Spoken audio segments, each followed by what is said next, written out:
Fellow Ghanaians, good evening to all of you, and thank you very much for joining us here on Upfront on the Joy News channel. Well, it's Wednesday, the 10th day of May 2023.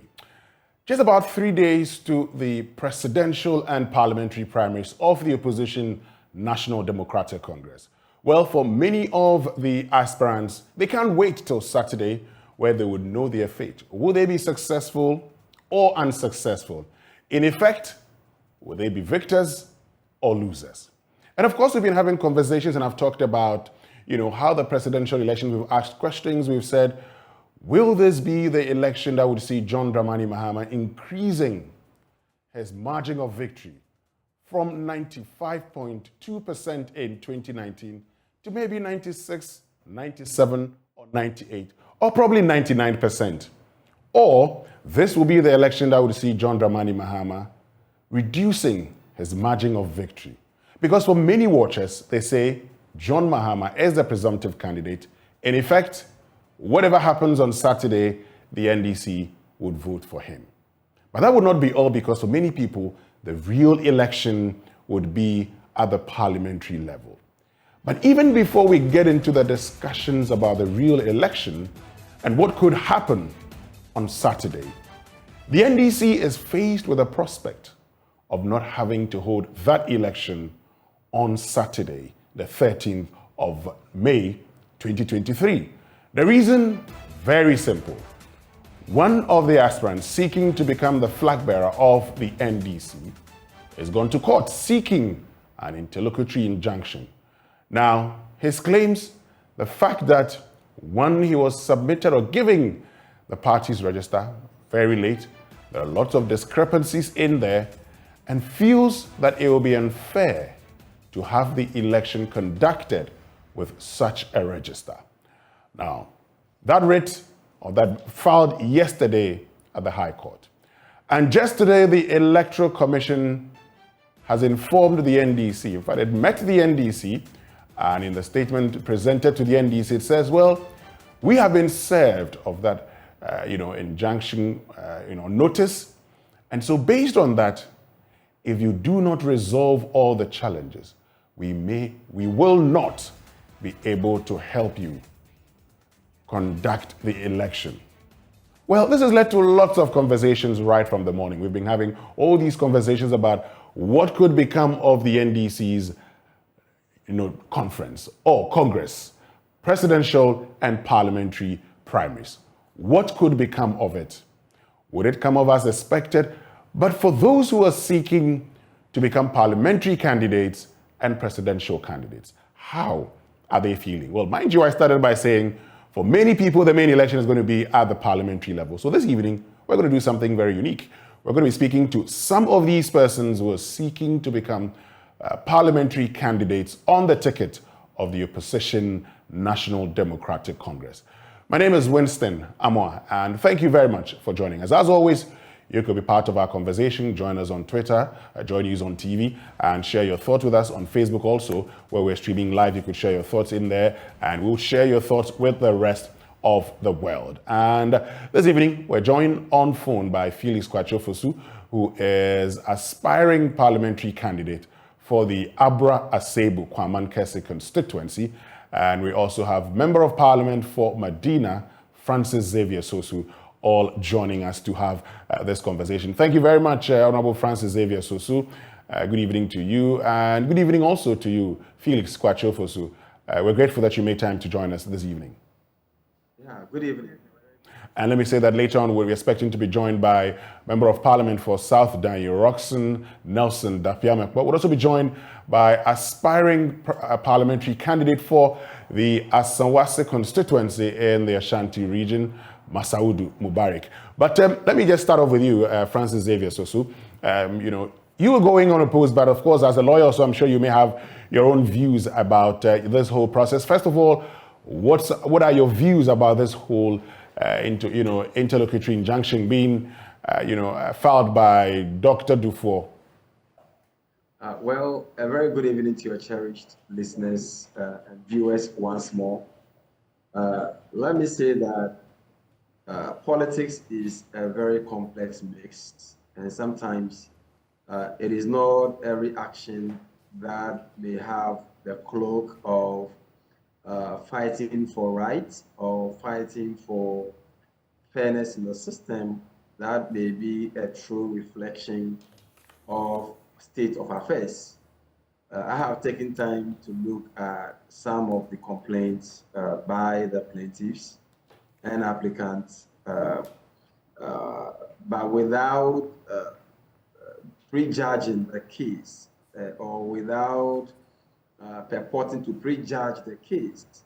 A number of things that have been raised, there are things that you may call de minimis in law, and but for treachery or deliberate attempt to interfere with the process, I would have thought that the candidate would have raised these matters with the party.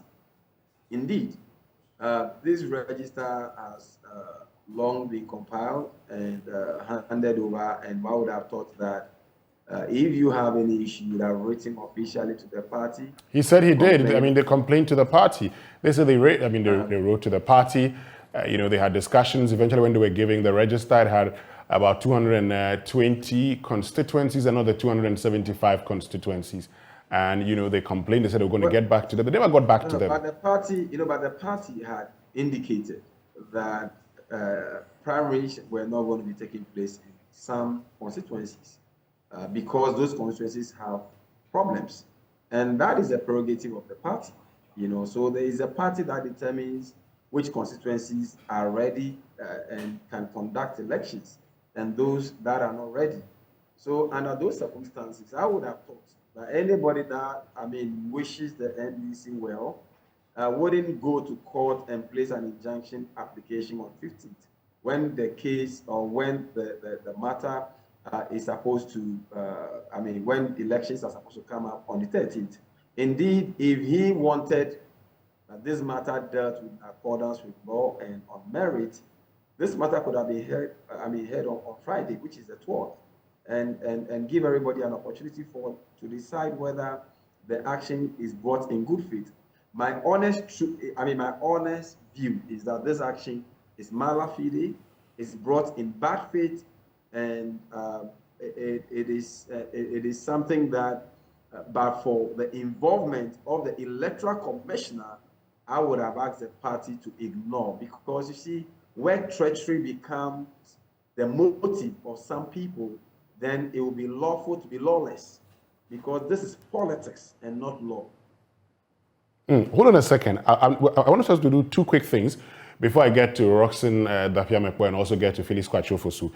Did I get you right saying that, it is not every time that you fight for fairness or rights in politics? That is not what I said. I said that, people can, under the pretext of fighting for fairness, would only be using the tools of justice to rather perpetrate unfairness. How fair is an action like this on the entire NDC as a party? How fair is it? With all the financial preparations and commitment and all that has gone on in preparation for Saturday, and suddenly a candidate comes out and says that I am applying for an injunction, which is not, which is not, how will I even put it, which is not fixed prior to even the, prior to the election.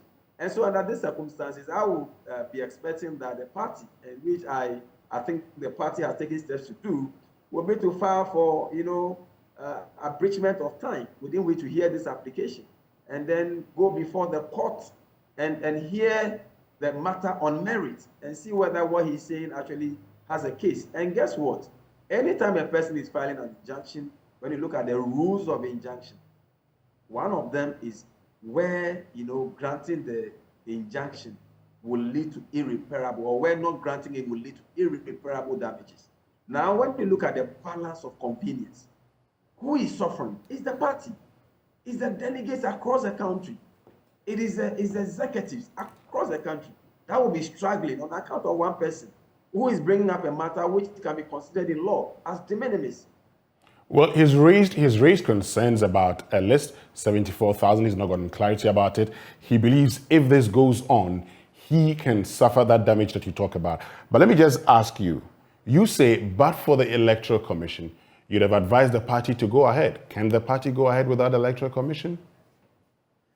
Well, I mean, it is a public election, and the Electoral Commission is mandated to run. And of course, it's for which reason that the Electoral Commission has decided not to participate or supervise on account of being cited for contempt. I am saying that on just for you to understand the dynamics between law and politics sometimes. And I'm only saying that anytime, the motive of actions become treachery, then it will be lawful to be lawless. And that is a political stance. Well, but of course, this is still a legal issue. And in this case, the Electoral Commission has said, and you admit, it's a public election. Once the Electoral Commission is served and they say, we cannot do this, if you're not able to resolve it, you have no choice than to postpone it, isn't it? Well, that sounds really true. But I am very much aware that our party has taken steps to file for abridgment of time within which to listen to the injunction. Hopefully, this abridgment of time application is fixed for Friday. And by law, when you file for an abridgment of time and the matter is heard and the court agrees to abridge the time within which we listen to the injunction application, the applicant will be obliged to move his application on Friday, and the application will be decided on its merit. And I am confident that this is an application that has no merit. And I mean, on the balance of convenience and in the interest of public, I believe that in the interest of the greater good, the court would allow us to run the election come Saturday. But yes, just a way of clarification, the abridgment of time, has the court agreed to have it on Friday? Well, it's been fixed for Friday, so I'm confident that, it will be heard. Okay, I'll get back to you. Let me get to, Roxon Dapiamekpo, who's in his constituency, and so he joins us via phone. He also has a view on this before I get to finding out from him how this is likely to affect his campaign, because I know for many of them you're going on and the expectation is that the elections would happen on Saturday. Honorable Roxon Dapiamekpo, thank you very much for joining us once again. You also have a view on this. Let me just hear what view it is before I get into how it's impacting your campaign. Okay, Winston, thank you very much. It's my pleasure to have joined you. Indeed, my view on the matter is that, firstly, it is no injunction because the motion of injunction has been filed. There's no an injunctive order. But the consequence of a motion or notice taken for an injunctive order is technically injuncting you from engaging an action that the motion seeks to address. So I want to settle that in law. So the consequence will be that if the party defies the supposed notice of the motion, which I suspect that everyone got attention of their social media, I have not seen the process. And my party has not put out a notice that they have properly been served. If the party... Well, your director of legal said yesterday around 5 p.m. they were served. Okay, then I stand to be corrected. If that is the situation, the party can still proceed to conduct this election. The consequence will be to face a contempt application for Monday. When we get to that bridge, we can cross it. But as a lawyer, I would say that we should take other legal processes, which include asking the court to abridge the time within which to hear the motion on Monday, to say tomorrow. I will be surprised that we'll be asking for Friday. If anything happens and the court doesn't sit on Friday, then they're in trouble. So So if we are asking for abridgment of time, then it has to be tomorrow, Thursday. That will be my advice to my party. Now, regarding the fact that it will affect yeah, but before you get to that fact, the Electoral Commission says it will not supervise the conduct of your primaries. How are you going to do that? Okay, hold on. As a political party, we have the mandate of the Electoral Commission is to supervise public elections. And so if for some reason they cannot supervise the public elections, it doesn't mean that the political party cannot conduct these elections. Because we have internally conducted elections minus the Electoral Commission. An example is, we elected our branch executive in April last year. The Electoral Commission was not involved. The party supervised every single internal election regarding the branch executive, and they are in office and they are working. Where we decided to bring in the Electoral Commission was at the constituency, the region, and then at the national level. We decided to do that. In fact, we could have said that even for the constituency elections, we won't bring in the Electoral Commission. No law will hold us the Political Parties Act is clear that the Electoral Commission for constituency, regional, national elections, it should be supervised by the Commission. Section 17 of the Political Parties Act. Yes, it's Section clear. 17 says so, but it's a mandatory. If they charge us, if we don't have money, if for instance my party says we don't have money to pay the Electoral Commission, it doesn't mean that we cannot hold our elections. So it is not mandatory. It is their duty to do it, and they charge us. Go and see how much the Electoral Commission charges when they supervise the elections for political parties. So if we plead the economic inability, we can still go ahead, and no court will say that what we have done is void. If you have no money, to run internal elections, what business have you contesting national elections? But which law says that we need money to contest for national elections? Well, the law is very clear that your election should be supervised.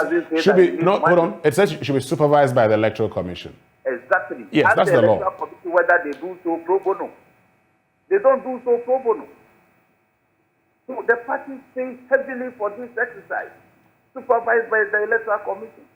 We have been quiet about this. So if tomorrow the NDC says that we are unable to pay the fees charged by the Electoral Commission, and therefore we will conduct our elections minus the Electoral Commission, there's no court that can void the said election by the NDC. There's no law. Because it's internal. If the Electoral Commission is mandated in law to do so pro bono, then we are enjoined to bring them in necessarily. But they charge fees.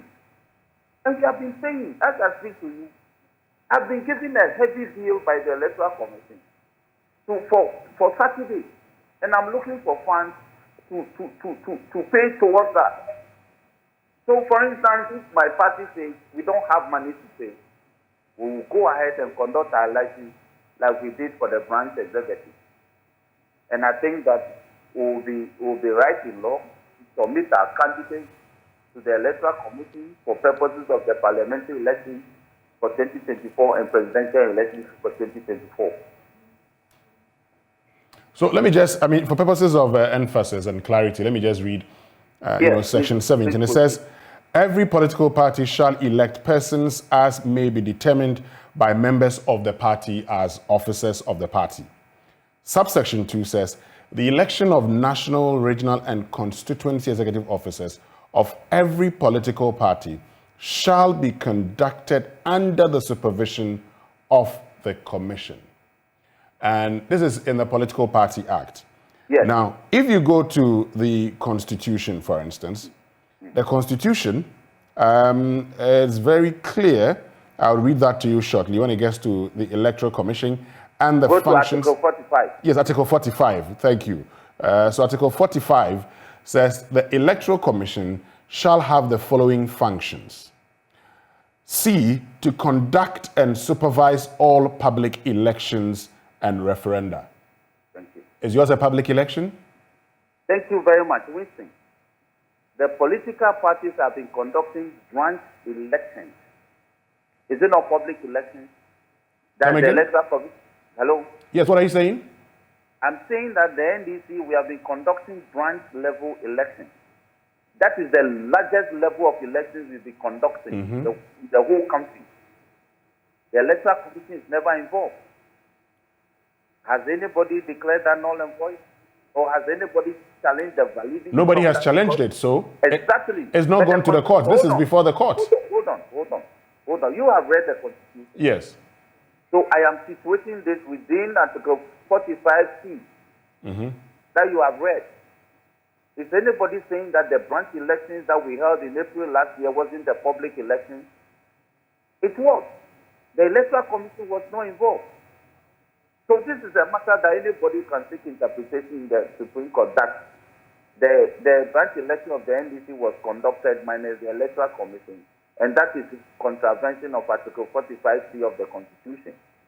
We can interrogate that. But the cardinal point I'm making is that it appears that with the monetary roadblock, a party can one day say that I don't have money to pay the Electoral Commission, and so I shall conduct my elections minus their supervision, and they will be right in law. Unless the Electoral Commission begins to waive everything that they left for a supposed service that is constitutionally mandated for them to carry out. Hold on a minute. Okay, let's talk about how this is affecting you before I get to Felix Kwachofosu. So, I mean, you are going around your constituency in South Dan. You're, campaigning. If this election is not held on Saturday, how is it going to affect you? First of all, emotionally, I will be traumatized because I will have to continue spending. Two, a lot of our delegates who are ordinary residents outside of the constituency and working, but who have made arrangements, taking leave from offices and former workshop places to come and participate in these elections on Saturday, will have to go back and renegotiate for these leave days. Third, operational-wise, we are prepared for the police, for the ambulance service, for fire service, and for Electoral Commission itself. And fees are being paid, some monies are being paid towards this logistical mobilization. They will have to be deferred. And lastly, the drudgery, the sheer drudgery of going through politicking, daily politicking, visiting, then going through the night, will have to continue ad infinitum. So we need to have a closer to this matter, and that is why the party lays a certain timetable. And the Dufo camp have always been aware of this timetable. Let me ask this: the voters register that we use for the constituency elections, for the regional elections, for the national elections, it's not different from the register that we are using for the parliamentary and flag bearer elections. So why haven't they been bothered to raise issues with this for all this while? They have simply slept on their rights. They have simply slept on their rights. Okay. Let me bring in Felix Kwachofosu at this point. I'll get back to you, Roxanne Dapia-McPaul. Felix, good evening once again. Thank you very much for joining us and staying with us. Hope everything is well with you and the campaign is going well.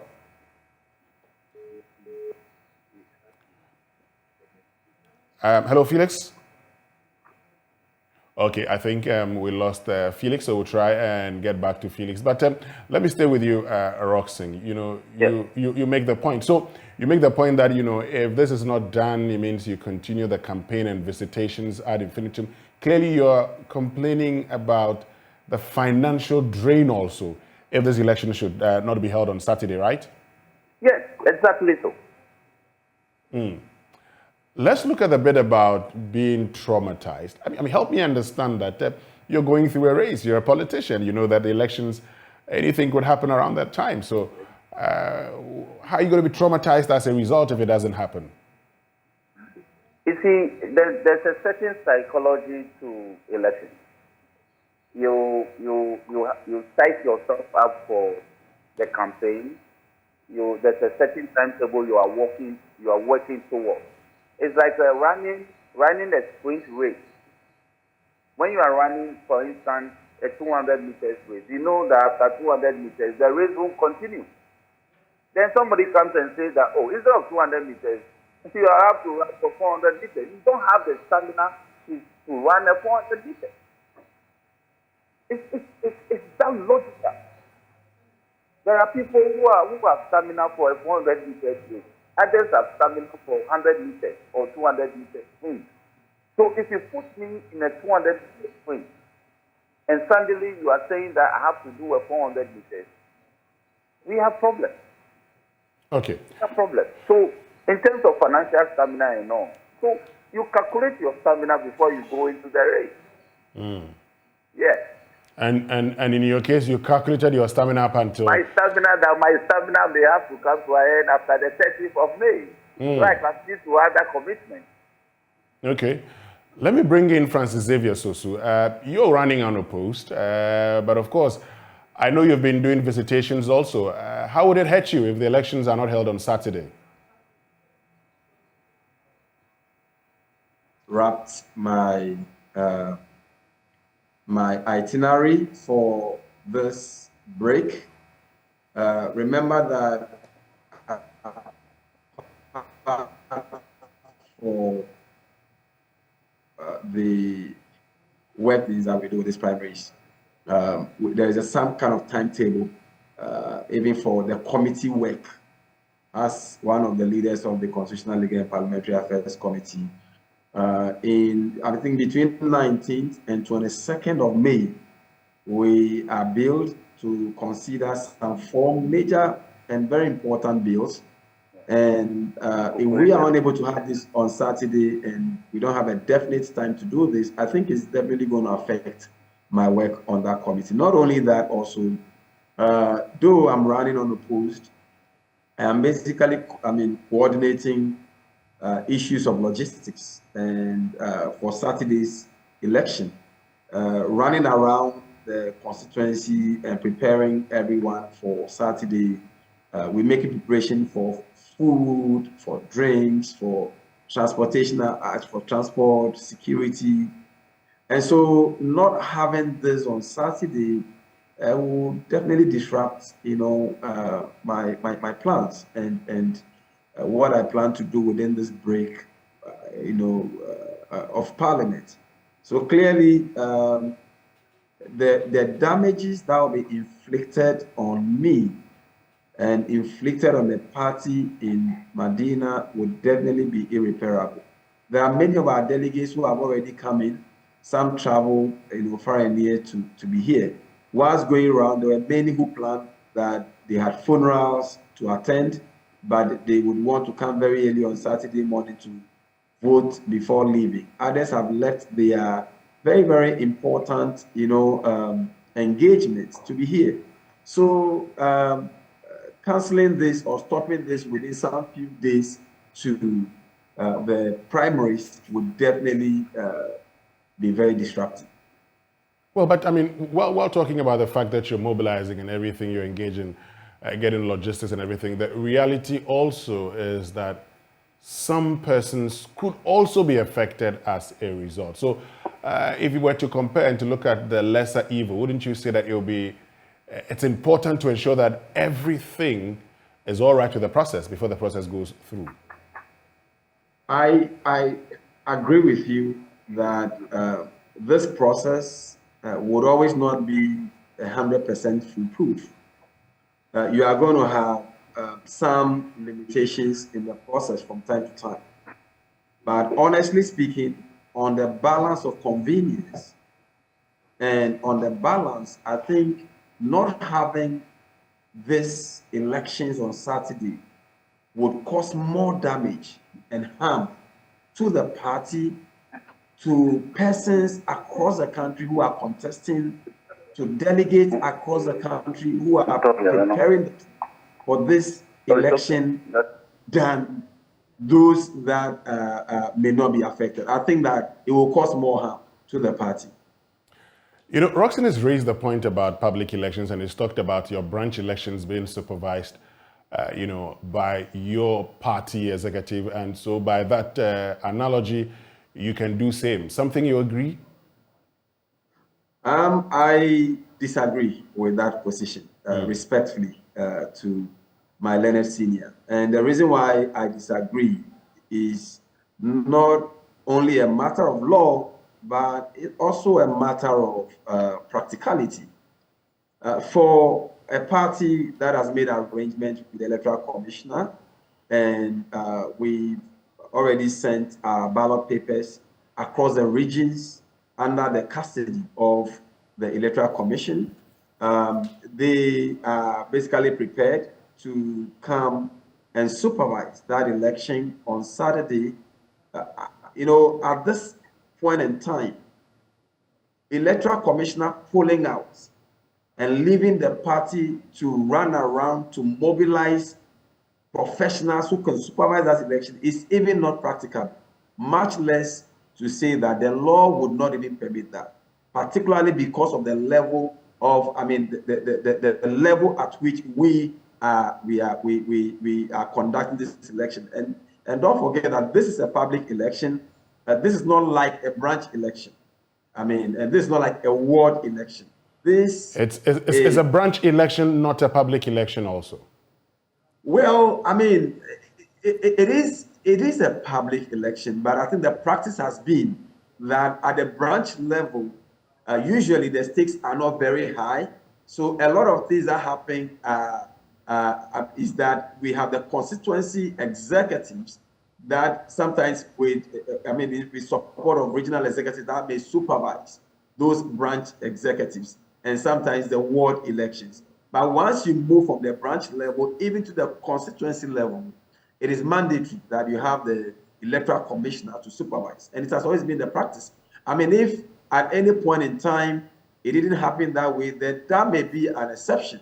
But that exception cannot become the rule, because by the Public Elections Act, it is, and also by the Constitution, it is the Electoral Commission that has the mandate and the power to supervise all public elections from the constituency level all the way to the national level, including parliamentary primaries and presidential primaries. Honorable, the Constitution, Article 45, says all public elections, which means it must include branch elections also.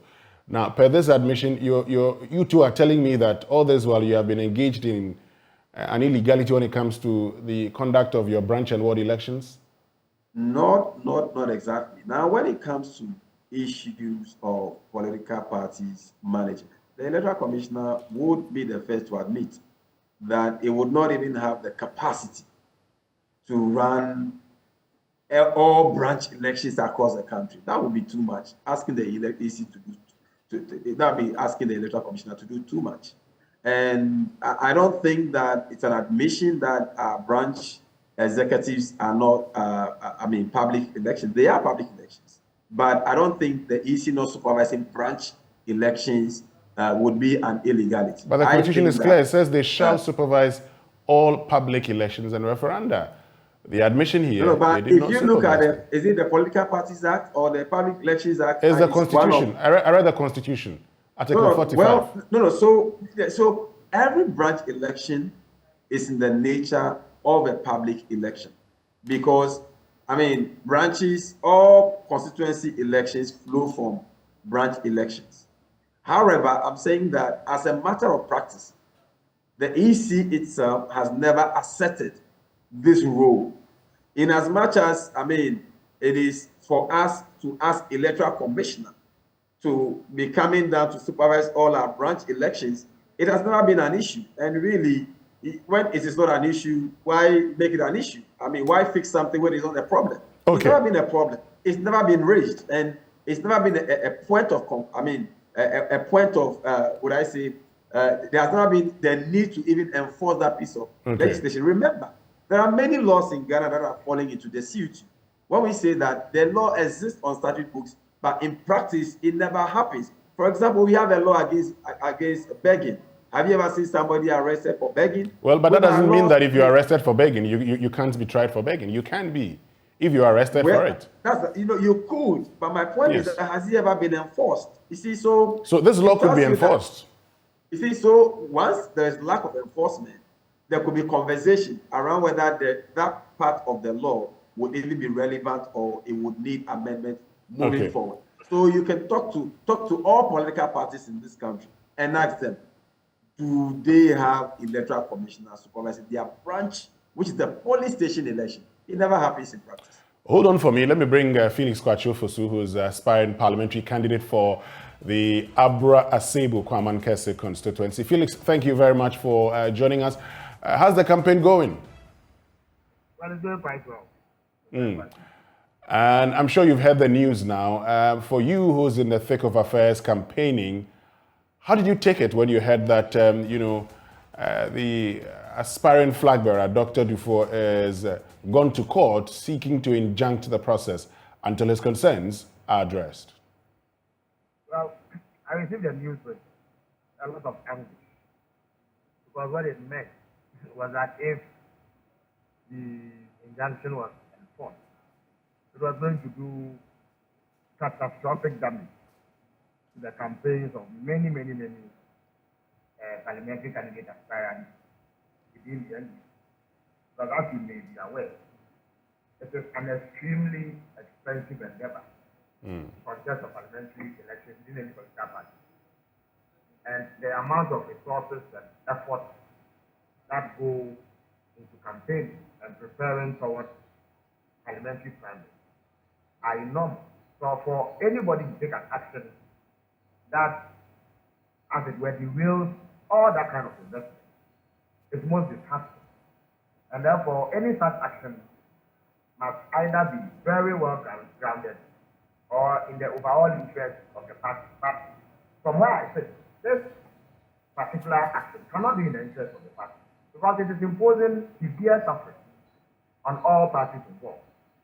Parliamentary candidates have had to basically pull hair from their nostrils in order to finance their campaign.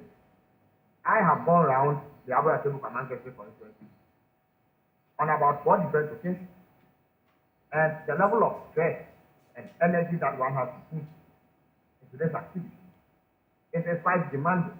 So I'm extremely surprised that someone like Dr. Dufour would take such an action without giving consideration to the effect that it will have on the hundreds of aspirants who are putting in their quota to ensure that democracy is entrenched within the NDC, to ensure that the base of the party is energized, and that we are on the right track towards attacking power from the NDC that has been all over the place in terms of that. So this is the most regrettable action.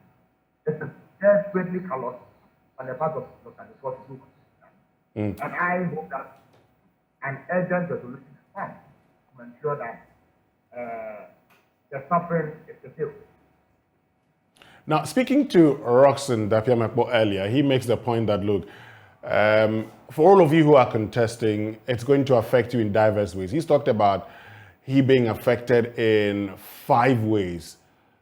Beyond the financial, effects that you talk about, how will the postponement of this, if it happens, affect you?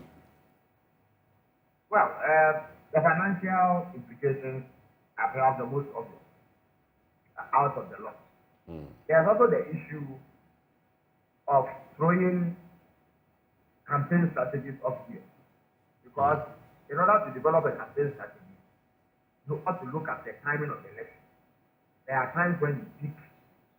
There are times when you take a break. There are times when you build momentum, and you expect that momentum to carry on into the election. So any break that is not planned for would have adverse effects and impact on one's chances at the poll.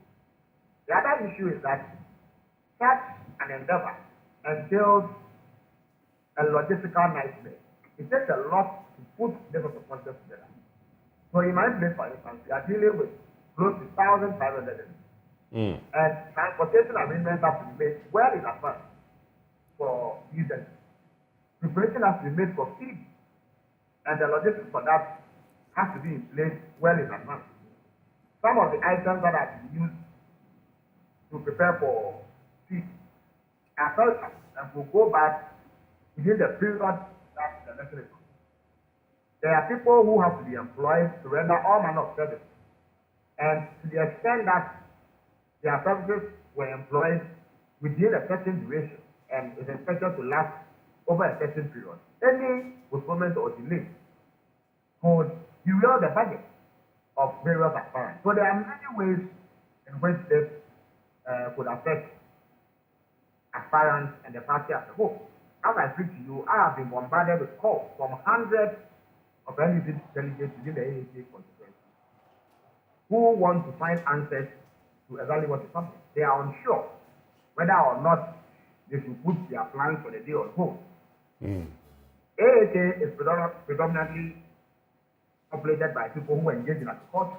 Okay. And their daily lives revolve around agriculture and farming. So when they have planned their lives such that they have left this coming Saturday free so that they can participate in this primary and it is postponed, it creates all manner of difficulties for them. There are fishermen involved who have to fend for themselves through the proceeds of fishing. They could be affected. Some of them go far afield because of fishing. And sometimes they have to be brought back from those areas at considerable cost to aspirants and the party as a whole. So this thing is going to affect everybody in diverse ways. And the earlier an amicable resolution is found, the better for everybody. And I think that Dr. Akufo and his team should have placed the larger interest of the party above their parochial interest. This is extremely necessary. And I am surprised that nobody in that team could prevail on him and those who advise him to take this deleterious step, to think about it again and do what is right by the party. Well, I mean, the feeling in the team is that the party is also being unfair to them. And they've been trying to have conversations with the party. They started by complaining, and then the party eventually calls them, makes available the register to them. They say 228, the check is 220. They get back to the party, back and forth. And they realize that even with the ones given to them, there are discrepancies. And so these discrepancies should be rectified before going into the election, because what they have seen does not guarantee a free and fair elections. Would you fault them? The fact is that the Duke campaign was always a wild wonder. It was going over. And I'm sure they know it as well as everybody. This has been done deliberately to frustrate the party and to some extent frustrate the campaign of President Amoah. And they know that about it. Dr. Duke and his team also are fully aware that there are various structures within the party that they could have sought redress from. So if engagement with certain parts of the party's leadership did not yield fruitful results, there are always other parts of the party that they could take the matter to for resolution. I'm not sure that they've exhausted all the channels available to them. And this has been calculated to damage somebody's campaign. In doing so, they have imperiled the fortunes of hundreds of parliamentary aspirants. And this is a part of that. They are doing damage to the finances of hundreds of people who have pumped in massive resources to ensure that we come to this country. So it's an extremely selfish decision, not properly thought by a campaign that was really going nowhere. And I'm not sure that as a party, we should be encouraging this sort of behavior. Look, there are all manner of problems associated with the election. It is not unusual to have difficulties with registers in various places. In the AHA constituency, for instance, there have been difficulties with our register, but we have used internal mechanisms to have them addressed. That is what any serious party member, especially someone who aspires to the leadership of the party, must do. I will not take an action which appears designed to frustrate the party deliberately in order to achieve a parochial set of the day. I simply do not think that this has been done in good faith. It has been done in the worst possible faith. And it is something that we are not amused at all about. When you say every serious party member should seek internal solutions, what are you suggesting? That they're not serious with their actions? Yes, but I have told you that I never had any faith in the before campaign. I stated from the one, it was a wild contest. A snowball stands a better chance in hell than for Dr. Dubois to make any meaningful impression in this election. And he knows it.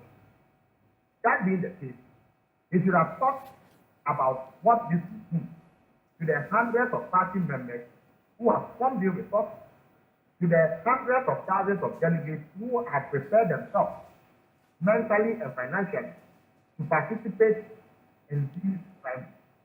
So to go ahead and injunct a process that has come this far, days to the morning of the primary, is most unfair to everybody involved. And I am repeating that this has been done deliberately to frustrate the party as a way of getting at Mr. Mahama. That is what I is about. Why would he want to get at Mr. Mahama? Because his campaign was going nowhere. If you look at those he has surrounded himself with, these are people who are embittered one way or the other with the system and are seeking to get back at the system. That is what it is about. It was never about any realistic chance of making any meaningful impression in these primaries. So I have always been suspicious about the before campaign. But this has gone to confirm what we have always known. That he was in the system or he was in this race to frustrate the system. That is what it is about. Otherwise, somebody seeking to lead the party will not frustrate party members in the manner that he's doing. How does he expect that the very people that he has frustrated, whose campaign he has derailed, to whom he has caused irreparable loss, financially and logistically, are going to turn up and vote for him? I don't think that it will become the. But he has some of your former executive, national executive, supporting him. You say these persons are also bitter with the system? Yeah, they are almost everybody in that before campaign is somebody who has attacked the grind in the party one or the other. There are some of them who lost elections and have never recovered. And they feel that they must get back at the party for the loss. Some of them were thrown out of the NDC for gross misconduct and feel that this is an opportunity to disparage the party and President Mahama. There are some of them too who feel that their contributions over the years were not properly rewarded or were dissatisfied with what they got and therefore have rallied to fight the system. That is what it is about. And I am in absolutely no doubt that that is what it is about. So now that you're faced with, the prospect of not having the elections on Saturday, I mean, Roxing has been sharing his views. Roxing has talked about the fact that he even thinks that, the party should, in seeking the abridgment, should have the case heard tomorrow. Honorable Susu tells me it will be heard on Friday. Roxing believes that the party could have even gone ahead and organized the elections. What do you think the party should do at this point in time? Well, I am confident. Come again? Hello, Felix? Yeah, hello, can you hear me? Yes, I can hear you now. Go ahead. I'm saying that I'm quite confident that common sense will prevail on Friday, and that the way will be found to ensure that the plans that have been made for the families are not delayed by the party, and that it will go ahead so that we do not suffer the severe damage that Dr. Dubois and his campaign have planned to inflict on us.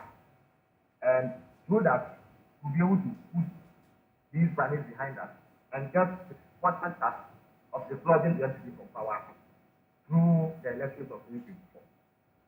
I think that the party should stay strong, it should stay resolute, and seek all legitimate mechanisms to, as it were, do away with this most obnoxious act by the before campaign. Felix Kwachofosu, thank you very much, and I wish you all the best on Saturday. That's if you vote on Saturday. Thank you very much for joining us. A pleasure. Well, let me get back to you, Roxanne Dapiamekbo. So you've heard from, Felix. You also heard from, Francis Xavier Soso, who thinks that, who disagrees with your position that, the party can go ahead and, conduct the elections once the Electoral Commission says they're not going to be part of the process. He even talks about practicality, the fact that you can't do it around this time, and once that it's a public election, you cannot do that. So under the circumstance, what do you propose the party does? Now, thank you very much. I spoke pure law, and I made my conceptually in law. I could agree with Tutu saying that my position is wrong. My position is rather formidable. Look, the fact that inception of the public of the political practice law says that constituency regional shall be supervised by the Electoral Commission. To the extent consistent with the constitutional provision to 45C, to the extent of the inconsistency, is null and void. Because a legislative enactment that runs contrary to a provision in the Constitution cannot do what the Constitution demands. The Constitution says in 45C that all public elections will be supervised by the Commission. That the election supervisor elections. No, he talks about logistical difficulties. There's nothing like that. It is a constitutional function that's supposed to be performed by the. But then, the Electoral Commission put on him to pay in forming this has been much. It has been much. Doesn't the organize throughout the country? So how can you say a branch election of a political party is too much for you to have? So it has convinced. We have not said it. So we are saying that argument cannot disable the electoral from performing now mandate by two. If they stop taking economic investment from the work of the political party, the world one and supervise elections right from the basic to the highest. Okay. And that's my two. It is also not to say that because sheer volume of the election, the electoral, it is by party. Why? The election that we are asking the committee to supervise on Saturday is not being held at this level by branch. It is branch executive going to vote. So it is from the basic level. We are using the basic data of the political party, which consists of the branches. All right. Roxanne Nelson Dapiamekbo, that's all time would allow us. Thank you very, very much for joining us this evening. And we wish you all the best in your primaries on Saturday. That's if it happens on Saturday.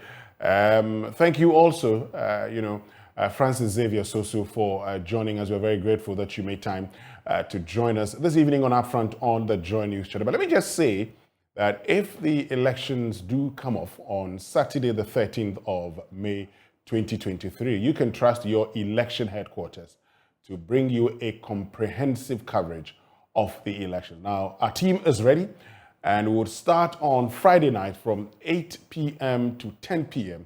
That's the election eve. And that's when we're going to have all the conversation. We'll share with you all the trends and the expectations, the dynamics in every constituency.